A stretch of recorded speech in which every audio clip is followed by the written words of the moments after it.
Good morning बच्चों।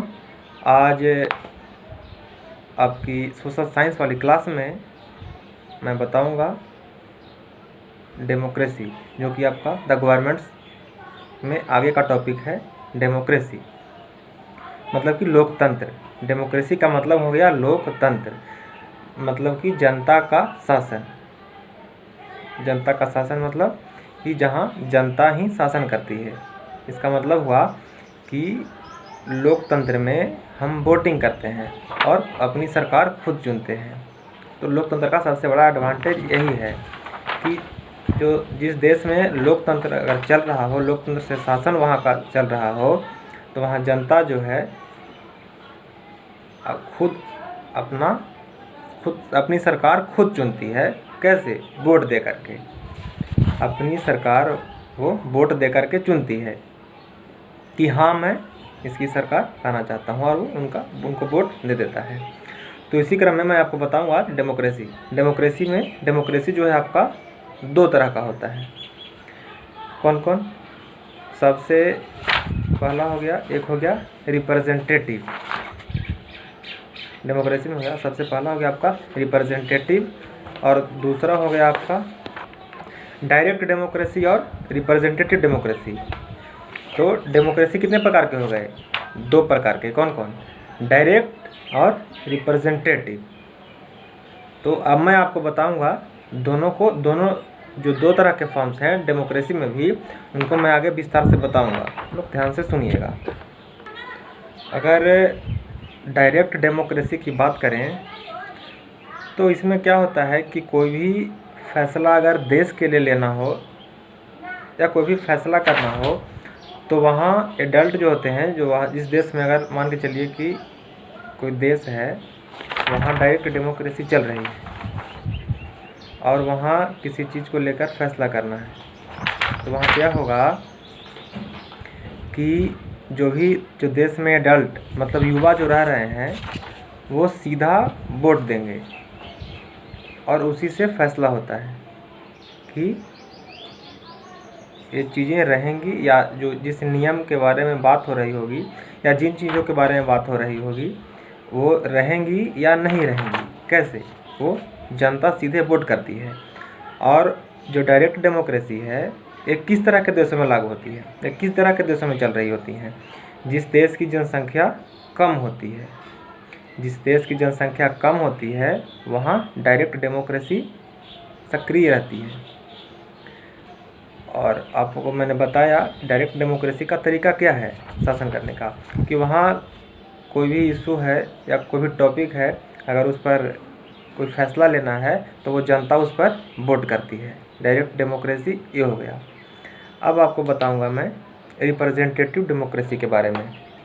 अगर representative democracy की बात करें तो इसमें क्या होता है कि अगर मान के चलें कि भारत है, अब भारत में वोटिंग हुई सरकार बनाने के लिए। अब यहाँ सरकार हम लोगों ने बीजेपी की बना दी। अब जो कोई भी फैसला लेना है, नियम बनाना है या कानून बनाना है, वो हम लोगों ने ये रिप्रेजेंट कर दिया है सरकार को, और वही सरकार जो है, सरकारें ही जो है वो नियम बनाएगी, कानून बनाएगी। तो रिप्रेजेंटेटिव में यही होता है। इसमें जनता बस केवल वोट कर देती है और बाकी का काम जो है वो सरकारें देखती है, वही नियम कानून जितना भी है वही बनाती है। तो रिप्रेजेंटेटिव जो है वो दो तरह का होता है, प्रेसिडेंशियल और पार्लियामेंट्री। प्रेसिडेंशियल और पार्लियामेंट्री रिप्रेजेंटेटिव ही दो प्रकार का। अब इसके बारे में मैं विस्तार से बताऊंगा। अब प्रेसिडेंशियल्स में क्या होता है कि जहाँ जहाँ प्रेसिडेंशियल शासन है या प्रेसिडेंशियल प्रक्रिया चलती है, वहाँ क्या होता है कि जनता सीधे जो है प्रेसिडेंट को ही चुनती है कि हमारा राष्ट्रपति कौन होगा। सीधा वोटिंग वहाँ होता है। जैसे अमेरिका जो देश है, वहाँ प्रेसिडेंशियल फॉर्म चलता है गवर्नमेंट्स का। वहाँ राष्ट्रपति ही सर्वोपरि होता है और राष्ट्रपति को कौन चुनता है? राष्ट्रपति को वहाँ के लोग चुनते हैं, सीधा चुनते हैं। तो इस तरह वहाँ प्रेसिडेंशियल हो गया। और दूसरा जो आपका फॉर्म हो गया पार्लियामेंट्री। अब पार्लियामेंट्री में क्या होता है? भारत जो है पार्लियामेंट्री व्यवस्था जो है वो हमारे देश भारत में होता है। तो इसमें क्या होता है कि लोकसभा होती है। तो लोकसभा के जब चुनाव होते हैं तो उसमें हम लोग अपने अपने क्षेत्र से सांसद चुनते हैं। सांसद चुनते हैं और तो सांसद को वोट करते हैं, और वो जब वहाँ जीत कर जाता है तो अपने दल में ही एक नेता को चुनता है जो प्रधानमंत्री बनते हैं। और तो यहाँ जो हो गया प्रधानमंत्री ही सर्वोपरि होते हैं, जो कि सीधे सीधे जनता के प्रति उत्तरदायी होते हैं। तो आपने समझ लिया कि डायरेक्ट डेमोक्रेसी जहाँ जिस देश में जनसंख्या कम हो वहाँ होता है आपका डायरेक्ट डेमोक्रेसी। और दूसरा हो गया आपका रिप्रेजेंटेटिव। रिप्रेजेंटेटिव्स मतलब आप समझ ही गए कि जहाँ जनता है जो वोट करती है, अपनी सरकारें खुद चुनती है। तो इसमें क्या होगा, रिप्रेजेंटेटिव्स में भी आपका दो तरह का हो गया। पहला हो गया प्रेसिडेंशियल और दूसरा हो गया पहला हो गया प्रेसिडेंशियल, हो गया पार्लियामेंट्री। प्रेसिडेंशियल जो है चल रहा है आपका अमेरिका में, जो डोनाल्ड ट्रंप जो हैं वो राष्ट्रपति हैं और वही देश के सर्वोपरि हैं। उन्हें जनता ने डायरेक्ट चुना है। अब भारत में है पार्लियामेंट्री, राष्ट्रपति तो भारत में भी है, लेकिन यहाँ जनता इन्हें नहीं चुनती है। इनका वोटिंग अलग प्रकार से होता है, इसमें जनता भाग नहीं लेती है। और यहाँ कौन सा है, भारत जैसा जो भारत देश है, यहाँ सर्वोपरि कौन होता है? यहाँ सबसे हेड होता है कौन? प्रधानमंत्री। और प्रधानमंत्री को कौन चुनता है? प्रधानमंत्री को जनता चुनती है वोट देकर। ऑस्ट्रेलिया, ब्रिटेन, कनाडा, इंडिया, ये सब जो देश हैं पार्लियामेंट्री सिस्टम के तहत अपनी सरकारें चला रहे हैं।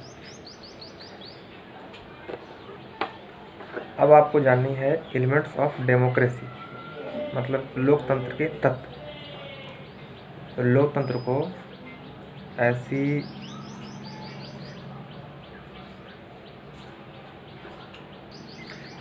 को ऐसी कौन सी चीज़ें हैं जो बेहतर बनाती है या सबसे बढ़िया बनाती है, यही लोकतंत्र एलिमेंट्स ऑफ डेमोक्रेसी में आप जानेंगे। तो सबसे पहला हो गया पीपुल्स पार्टिसिपेशन, मतलब लोगों की सहभागिता। जब लोग जुड़ेंगे हर काम में, चाहे वोटिंग में हो या कोई भी अगर सरकारी काम गलत ढंग से कोई कर रहा है तो उसमें खुलकर विरोध करेंगे या बोलेंगे, तो इस तरह से तो लोगों की सहभागिता बहुत ज़रूरी है। तो लोगों की सहभागिता जो है बेहतर बनाती है लोकतंत्र को। और दूसरी चीज़ें क्या हो गई, लिबर्टी। दूसरी जो हो गई लिबर्टी मतलब हो गया स्वतंत्रता। अब जिस देश में लोकतंत्र रहेगा या जिस देश में शासन करने का जो फॉर्म जो है वो डेमोक्रेसी है, वहाँ स्वतंत्रता ज़रूरी हो जाती है। स्वतंत्रता मतलब कि हर चीज़ में या कोई भी काम करने की आज़ादी। जैसे कि आपको मन है कहीं घूम लेने का तो आपको कोई रोक नहीं सकता है, या आपको मन है कि मैं ये नहीं वो वाली नौकरी करूं, तो वो भी आप कर सकते हैं, उसमें आपको कोई रोक नहीं सकता है। या आपको मन है या आपका कोई भी अगर आपका जो मन कर रहा हो वो काम करने की आज़ादी, तो लिबर्टी का मतलब यही हो गया। और ये भी सबसे ज़रूरी चीज़ें हैं, तो लोकतंत्र को बेहतर बनाती है, अच्छा बनाती है। इसीलिए लोकतंत्र बेहतर है क्योंकि इसमें लिबर्टी है, स्वतंत्रता है, हर काम करने की आज़ादी। आपको जो भी मन हो वो काम आप कर सकते हैं, ये लिबर्टी में आ गया। और तीसरा हो गया आपका इक्वलिटी। इक्वलिटी मतलब हो गया समानता, समानता जरूरी है, लेकिन यहाँ लोग बहुत हद तक अलग अलग क्षेत्रों में बटे हुए हैं। जात को लेकर लोग बटे हुए हैं, जाति को लेकर बटे हुए हैं। अब जिनके पास अधिक पैसा है वो कम पैसे वालों को नहीं देखना चाह रहे हैं। तो ये तो है, लेकिन लोकतंत्र जो है, लोकतंत्र हमें क्या कहता है कि नहीं, सारे जो देश में रह रहे सारे लोग जो हैं वो एक समान हैं, जात पात नहीं मानना है। लेकिन ऐसा होता नहीं है, लेकिन ये लोकतंत्र का हिस्सा है। इक्वलिटी, समानता जरूरी है। ऐसा नहीं है कि अगर कोई उच्च जाति का है तो वो वहीं अच्छी नौकरी लेगा, अगर कोई पिछड़ी जाति का है तो उसे अच्छी नौकरी नहीं मिलेगी। ऐसा नहीं होना चाहिए। लोकतंत्र यही कहता है कि आप में जो क्वालिटी है, आप में जो क्वालिटी है, अच्छाई है, आप में गुण है, अगर आप पढ़ने में तेज हैं तो आप अच्छी नौकरी ले सकते हैं। तो ये चीज़ें हैं इक्वलिटी। और आपका चौथा क्या हो गया, एलिमेंट्स ऑफ डेमोक्रेसी में जस्टिस, मतलब कि न्याय। अब आपके साथ कुछ गलत हुआ है तो उसके लिए कोर्ट है, कोर्ट में आपको जस्टिस मिलेगा। और जस्टिस इस आधार पर नहीं कि आपके पास पैसा है तो ही आपको जस्टिस मिलेगा, या आप गरीब हैं तो आपको न्याय नहीं मिलेगा। नहीं, लोकतंत्र यही कहता है कि जो भी है न्याय अच्छे तरीके से होगा, जिसके साथ गलत हुआ है उसको न्याय मिलेगा, या जिसने गलत किया है उसे सज़ा मिलेगी। ये लोकतंत्र का है, लोकतंत्र का ही हिस्सा है, या लोकतंत्र का ही स्तंभ है कि इन सब चीज़ों से मिलकर लोकतंत्र बेहतर और अच्छा शासन करने का तरीका बनता है। लेकिन इसमें भी ऐसा होता नहीं है। जस्टिस भी अब बहुत दूर की बात हो गई है, वहाँ भी लोग घालमेल कर देते हैं। ब्लॉक स्तर पर हो, जिला स्तर पर हो, या देश स्तर पर हो, जो जहाँ पावर में है वो अपना पावर दिखाता है और जस्टिस को भी जस्टिस नहीं रहने देता है, न्यायपूर्वक नहीं होने देता है। तो ये चीज़ें हो गई। आपको मैंने 4 चीज़ें अभी बताई।